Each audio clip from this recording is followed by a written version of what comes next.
Assalamualaikum warahmatullahi wabarakatuh. Alhamdulillah rabbil alamin wassalatu wassalamu ala asyrafil anbiya'i wal mursalin sayyidina Muhammad wa ala alihi washabbihi ajma'in. Rabbi shrah li sadri yassir li amri wahlul 'uqdatam min lisani yafqahu qawli amma ba'd. Kita semua balik tafsir Az-Zahar karangan Dr. Hamka jilid kelima. Kita masih baca surah Yusuf ayat 58 hingga 7. A'udzubillahi minasyaitonir rajim. Bismillahirrahmanirrahim. وجاء إخوة يوسف فدخلوا عليه فعرفهم وهم له منكرون. Dan datanglah saudara-saudara Yusuf, ikhwatu Yusuf. Lalu masuklah mereka kepadanya, fadakhalu alaih. Maka kenalah Yusuf akan mereka, tetapi mereka tidak mengenal dia. Wahum lahu munkiruna. Tak kenal dia dah. Ayat ke-59. Walamma jahazahum bijahazihim qala a'tuni bi akhin lakum min abikum ala tarawna anni ufil kaila wa ana khairul munzilin. Dan tak kala disediakannya bagi mereka bekal mereka, dia berkata, walamma jahazahum bijahazihim. Dia disediakannya bagi mereka bekal mereka. Bawa kepadaku saudara kamu yang sebab apa dengan kami itu. Qala a'tuni bi akhin lakum min abikum. Tidakkah kamu lihat bahawasanya aku memenuhi sukatan dan aku adalah sebaik-baik orang yang menerima tamu? Allah tarawna anni ufil kaila wa ana khairul munzilin. Ayat ke-60. Fa in lam ta'tuni bihi fala kaila lakum 'indi wa la taqrabun. Maka jika kamu tidak datang kembali kepadaku dengan dia, fa in lam ta'tuni bihi, nescaya tidak akan aku sukakan untuk kamu dari sisiku, fala kaila lakum 'indi. Dan janganlah kamu dekat padaku, fala wala taqrabun. Ayat ke-61. Qalu sanurawidu anhu abahu wa inna laghafilun. Mereka jawab, akan kami rayu minta dia kepada bapaknya dan sungguh akan kami kerjakan itu. Sanurawidu anhu dah. Rayu minta dia kepada bapaknya. Ayat ke-62. Wa qala li fityanihi ja'alu bida'atahum fi rihalihim la'allahum ya'rifunaha idza qalabu ila ahlihim la'allahum yarji'un. Dan berkata dia kepada bujang-bujangnya, li fityanihi, ij'alu bida'atahum fi rihalihim. Masukkanlah pembayar mereka ke dalam angkutan mereka, supaya mereka kenal dia, la'allahum ya'rifunaha. Apabila mereka pulang kepada keluarga mereka, idzan qalabu ila ahlihim la'allahum yarji'un, supaya mereka kembali. Ayat ke-63. Falamma raja'u ila abihim qalu ya abana mun'a minna al-kayl fa arsil ma'na akhana naqtal wa inna lahu lahafizun. Tak kala mereka telah kembali kepada ayah mereka, mereka berkata mereka, wahai ayah kami, dilarang sekatan bagi kami, sebab itu kiralah bersama kami saudara kami. Mun'a minal kail fa arsil ma'ana. Pandai kita baca syarah dia. Sebab itu kiralah bersama kami saudara kami agar kami dapat sukatan. Fa arsil ma'ana akhana naqtal. Sukatan ada beri. Dan sungguhnya kami akan menjaganya, wa inna lahu lahafizun. Ayat ke-64. Qala hal amanukum alayhi illa kama amintukum ala akhihi min qabl fallahu khairun hafiza wa huwa arhamur rahimin. Dia berkata, adakah kepercayaanku pada kamu melainkan hanya sebagaimana kepercayaanku kepadamu terhadap saudaranya yang dahulu. Amanukum alayhi illa kama amintukum ala akhihi min qabl. Tetapi Allah adalah sebaik-baik penjaga dan dia adalah sekasih-kasih yang pengasih. Fallahu khairun hafizah wa huwa arhamur rahimin. Ayat ke-65. Walamma fatahu mata'ahum wajadu bida'atahum ruddat ilaihim qalu ya abana ma nabghi hadhihi bida'atuna ruddat ilaina wa namiru ahlana wa nahfazu akhana wa nazdadu kayla ba'ir dzalika kailun yasir. Dan tak kala mereka buka barang-barang mereka, fatahu mata'ahum, mereka dapati pembayar mereka itu dikembalikan mereka, wajadu bida'atuhum ruddat ilaihim. Mereka berkata, wahai bapa kami, apa yang kita kendaki lagi, ini pembayar kita telah dikembalikan kepada kita. Qalu ya abana ma nabghi hadhihi bida'atuna ruddat ilaina. Dan kami akan membawakan untuk keluarga kami dan akan kami menjaga saudara kami. wa namiru ahlana wa nahfazu akhana. Dan kami hendak minta tambahan sukatan bagi satu unta, demikianlah sukatannya mudah. Man zdada kayla ba'ir zalika kaylu yasir. Ayat ke-9. Qala lan ursilahu ma'akum hatta tu'tuni mawthiqan min Allah la ta'tunnani bihi illa an yuhata bikum. Falamma atawhum qahum qala Allah ala ma nakunu wakil. Dia berkata, sekali-kali tidak hendak aku kirimkan dia sama kamu sampai kamu beri kepadaku satu perjanjian atas nama Allah bahawa kamu akan membawanya kepadaku kembali. Mawthiqan la ta'tunnani bihi. Kecuali kalau kamu dikepung, illa an yuhata bikum. Maka tak kala mereka telah memberikan janji mereka kepadanya. Falamma atawhum mawthiqhum. Dia pun berkata, Allahu ala ma naqul wakil. Allah atas apa yang kita persaksikan, perkatakan ini adalah menjadi saksi. Allah saksilah. Ayat ke-7. Wa qala ya bani la tadkhulu min babin wahidin wadkhulu min abwabin mutafarriqah. Wama ughni 'ankum min Allah min syai' in al-hukmu illa lillah. 'Alaihi tawakkaltu wa 'alaihi falyatawakkalul mutawakkilun. Dan dia berkata, wahai anak-anakku, janganlah kamu masuk dari pintu yang satu, tetapi masuklah dari pintu-pintu yang terpisah.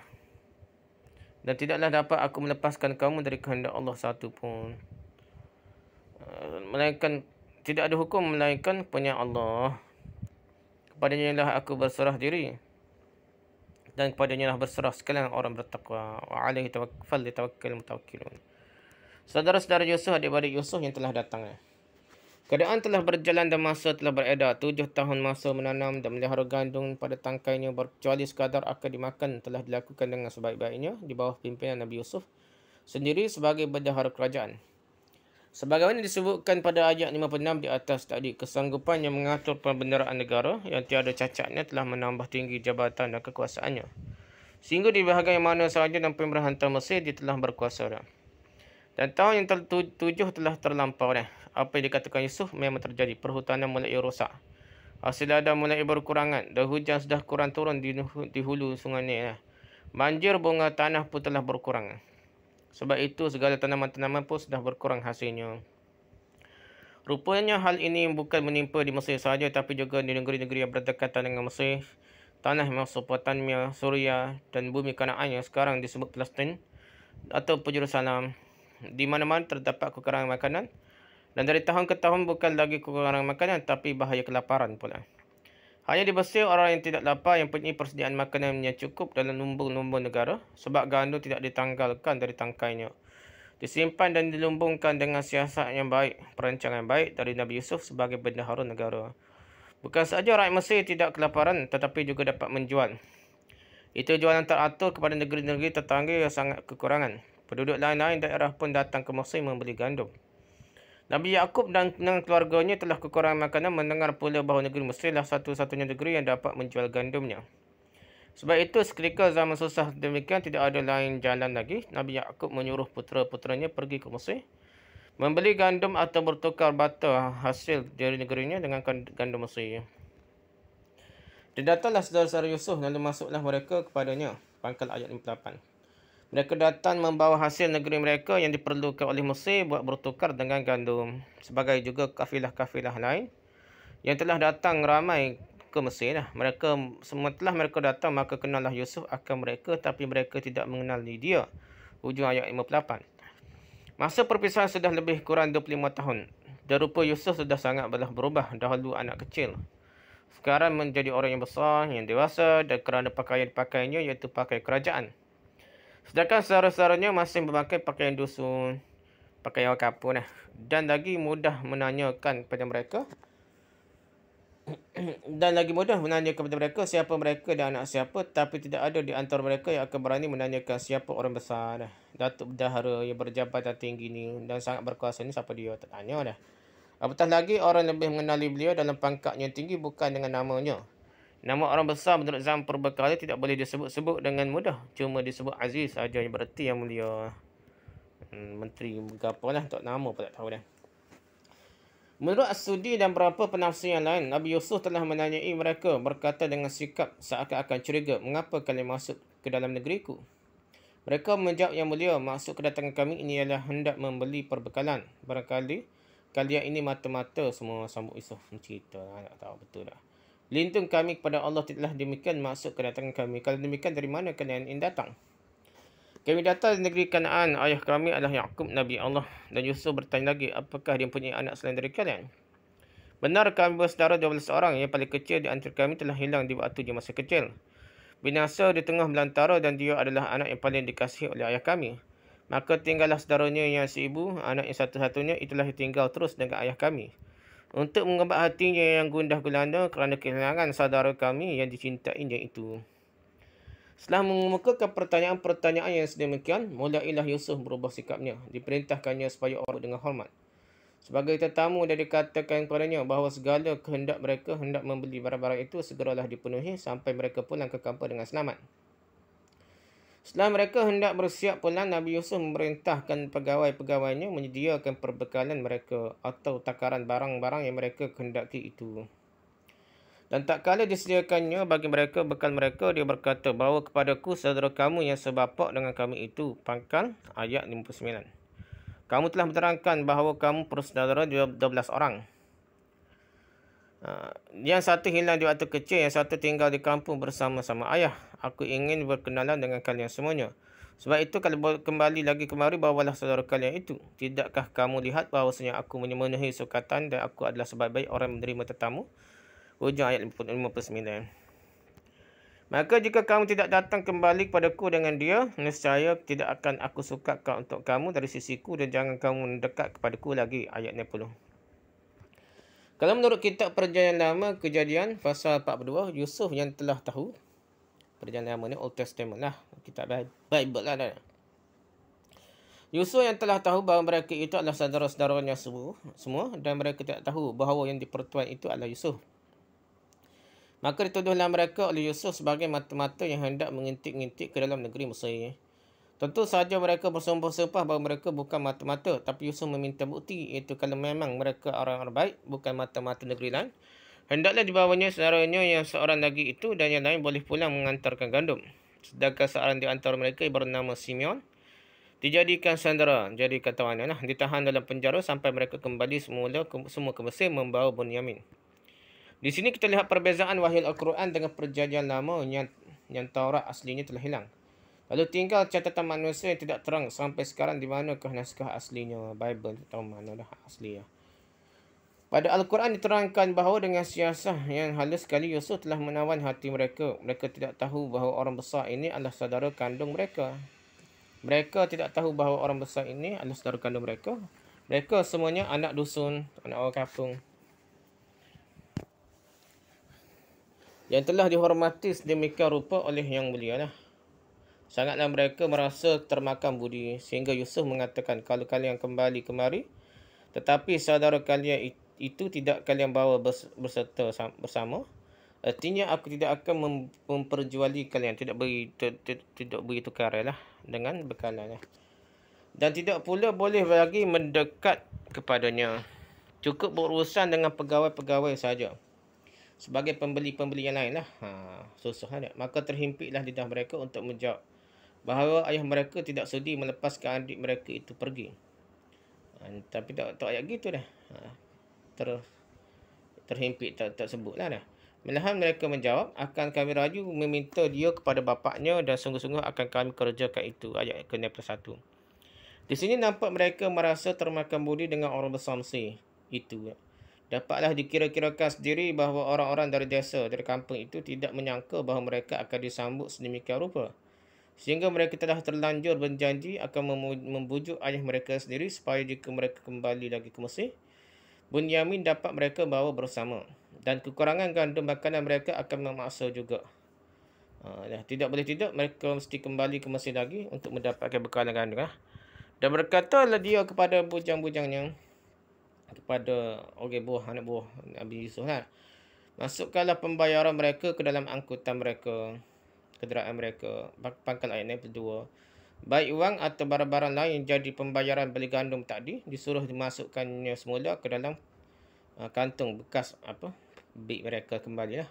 Supaya mereka akan kenal dia apabila mereka pulang kepada keluarga mereka, supaya mereka kembali semula ke Mesir lah. Uji ayat ke-62. Inilah pukulan budi yang kedua, sudah mereka dihormati sebagai tetamu, sekarang harga gandum yang mereka telah beli dikembalikan semula. Dengan sedemikian, mereka terpaksa mesti kembali lagi kelak membawa Bunyamin. Sedangkan mereka masih tidak tahu bahawa mereka sudah disisiati secara halus oleh Yusuf. Telah disiasatlah Yusuf siasat mereka. Mereka bangga dihormati oleh orang besar kerajaan Mesir. Tak kala mereka telah kembali kepada ayah mereka, berkatalah mereka, wahai ayah kami, dilarang sukatan bak kami pakai ayat 3. Perkataan mereka ini nescaya sebagai ujung dari berita yang terlebih panjang, menyatakan pada ayah mereka betapa orang besar kerajaan itu, raja ataupun pemerintah, menteri kewangan kerajaan Mesir itu, menyambut mereka dan dengan manis dan manis budinya terhadap mereka. Sampai mereka terpaksa menerangkan bahawa mereka bersaudara sebapa, iaitu 12 orang adik-beradik. Yang satu hilang dimakan serigala di waktu kecil. Yang satu lagi tinggal di rumah bersama bapa. Hanya mereka sahaja yang pergi membeli makanan ke Mesir. Kerana negeri mereka ketiadaan gandum, jadi pertuan itu, atau menteri kewangan Nabi Yusuf itu baik sekali dengan kami. Dan ingin juga berkenalan dengan adik kami. Saya sebentar lagi akan habis pula persediaan gandum yang kami bawa ini, dan kami akan kembali lagi ke sana lah, ke Mesir, membeli gandum semula. Tetapi yang di pertuan itu mengatakan pada kami, kalau datang lagi hendaklah dibawa juga saudara kami Bunyamin, dan kami akan disambut dengan baik. Tetapi kalau saudara kami tidak dibawa, mungkin kami tidak akan diperjuali lagi gandum lah, untuk jual gandum, untuk tukar dengan gandum lah yang kita perlukan. Dan dia mengatakan bahawa kami tidak boleh lagi datang ke istana Mesir. Tidak boleh lagi mendekat kepada beliau, sebab hal itu menjadi alamat bahawa kami tidak jujur lah untuk tunang janji. Sebab itu kirimlah bersama kami saudara kami, agar kami dapat sukatan makanan lah, gandum ke apa dah. Dan sungguhnya kami akan menjaganya. Ujung ayat 3. Perkataan-perkataan dari anak-anaknya itu agak diterimanya dari ayah yang telah tua itu, Nabi Yaqub lah, sebab kira-kira 25 tahun yang telah lalu. Kata-kata itu juga yang pernah mereka katakan seketika akan membawa Yusuf. Dan sesungguhnya kami akan menjaganya. Lihat kembali ayat 11. Tetapi Yusuf hilang. Kata mereka dimakan serigala. Sebab itulah dia berkata, Nabi Yaqub kata, adakah kepercayaan kepada kamu melainkan hanya sebagaimana kepercayaanku kepada kamu terhadap saudaranya yang dahulu. Nabi Yusuf lah. Pangkal ayat 4. Janji apa yang dapat aku pegang dari kamu, tapi Allah adalah sebaik-baik penjaga dan dia adalah sebaik-baik yang pengasih. Ujung ayat 4. Dari ujung kata Nabi Yaqub ini terbayanglah bahawa sampai saat itu beliau masih belum percaya bahawa Yusuf telah mati. Yusuf tetap hidup lagi mengikut Nabi Yaqub. Hilangnya hanyalah kerana kebencian saudaranya juga, anak-anak dia lah. Ada anak Nabi Yaqub, adik-beradik Nabi Yusuf, atau membalaskan dendam. Tetapi di mana Yusuf sekarang, itulah dia yang dia tak tahulah. Nabi Yaqub tak tahu. Yusuf masih hidup dan Allah tetap menjaga dia dan mengasihi dia. Meskipun hal itu tidak ditegaskannya kepada anak-anaknya, nama kandungan rasa hati masih tetap keluar. Oleh sebab itu, seketika mereka menyebut akan kembali lagi ke Mesir, dan sekarang Bunyamin pula yang hendak dibawa bersama. Sangatlah ragunya hati beliau, Nabi Yaqub lah ragu untuk melepaskannya. Jangan-jangan akan hilang, tak tahu entah ke mana pula, sebagaimana Yusuf pula, meskipun anaknya sudah besar-besar berlaku lah. Mendengar jawapan ayah yang demikian, mereka terdiam, tidak dapat menjawab, tertekan oleh kesalahan yang lama, kerana mereka sendirilah pun tidak tahu ke mana Yusuf dibawa oleh orangnya. Setelah bercakap demikian dengan ayah mereka, maka barang-barang yang dibawa dari Mesir, gandum itu diturunkanlah dari punggung kenderaan anggota mereka, segera hendak dibuka. Dan tak kala mereka buka barang-barang mereka, mereka dapati pembayaran mereka itu dikembalikan semula kepada mereka. Pangkal ayat 5. Nescaya mereka jadi tercengang dan teringat kembali akan kebaikan budi yang di pertuan Mesir lah.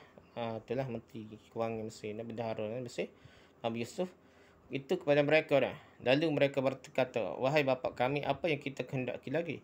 Ini pembayaran kita telah dikembalikan semula kepada kita. Ini bukti perkataan kami tadi, wahai ayah, bahawa orang besar Mesir itu baik sekali kepada kami. Sedangkan kita perlu kembali lagi ke sana membeli gandum yang baru. Sebab sebagaimanapun nama gandum yang kami bawa itu tentulah akan habis juga. Nescaya secara jujur, Harus kita kembalikan wang atau barang-barang ini kepada beliau.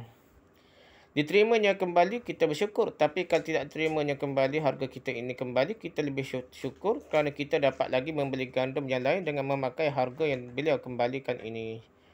Dan kami akan membawakan untuk keluarga kami dan akan kami menjaga saudara kami.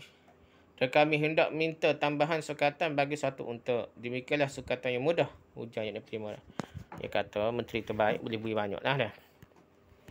Semangat gembira mereka yang timbul demi melihat harga barang-barang itu dikembalikan bersama dengan gandum yang mereka bawa, menyebabkan mereka dapat mengangkat mulut lagi kepada ayah mereka. Apa yang kita kehendaki lagi? Sudah begini bukti baik beliau kepada kita, menteri terbaik kita. Bukankah dengan harga yang dikembalikan itu kita dapat membeli lagi gandum yang lain lah. Makanan yang lain. Atau sebagai orang berbudi, harta itu kita pulangkan. Dan dengan demikian, apakah lagi keberatan ayah melepaskan adik kami Benyamin untuk kami bawa bersama ke Mesir dan menyampaikan terima kasih kita kepada beliau. Dan kalau hubungan budi baik itu telah ada, apa salahnya kalau muatan unta dilebihkan dari biasa. Dan sekaya kami akan pulang dengan selamat, keluarga terbawakan makanan dan saudara kami Benyamin terjaga selamat. Dia kata anak-anaknya di kali yang kedua ini, dengan sendirinya tergenggamlah pagar rapat ayah mereka mempertahankan Benyamin. Dia berkata, sekali-kali tidak hendak aku kirimkan dia bersama kamu sampai kamu beri kepadaku suatu perjanjian atas nama Allah, bahawa kamu akan membawanya kepadaku kembali Bunyaminah, kecuali kalau kamu dikepung pangkal ayatnya penam. Apa boleh buat? Bolehlah dia kamu bawa, tapi berjanji dahulu, demi Allah, dia mesti pulang bersama kamu dengan selamat, tidak kurang suatu apapun, kecuali kalau kamu dirompok lah, dan dia dirampas dari tangan kamu, lalu kamu pertahankan dengan nyawa kamu lah. Kalau kalian mahu begitu, barulah ayah mahu melepaskan pergi. Mereka sanggup perjanjian itu. Maka tak kala mereka telah memberikan janji mereka kepadanya, dia pun berkata, Allah atas apa yang kita perkatakan ini adalah menjadi saksi. Allah jadi saksi lah. Hujung ayatnya pendam. Maka siaplah mereka hendak berangkat kembali menuju ke Mesir. Dipanggilkannya anak-anaknya itu semua dan diberinya nasihat supaya hati-hati memasuki kota besar tersebut. Dan dia berkata, wahai anak-anakku, janganlah kamu masuk dari pintu yang satu, tapi masuklah dari pintu-pintu yang terpisah-pisah. Pakal ayat 67. Kerana kalian sebelah orang, hampir sama saja rupa dan bentuknya. Hal ini dapat mencengangkan orang dan menimbulkan banyak pertanyaan. Dari manakah kalian dan siapakah kalian? Mana tahu orang pendengki melihat kalian. Maka kalian masuk terpisah-pisah ke dalam kota yang besar itu tidaklah menarik benar bagi perhatian orang. Dan tidaklah dapat aku melepaskan kamu dari kehendak Allah sesuatu apapun. Kalau tak kerja, kodok nak kodok tetap dah. Nak gan dah.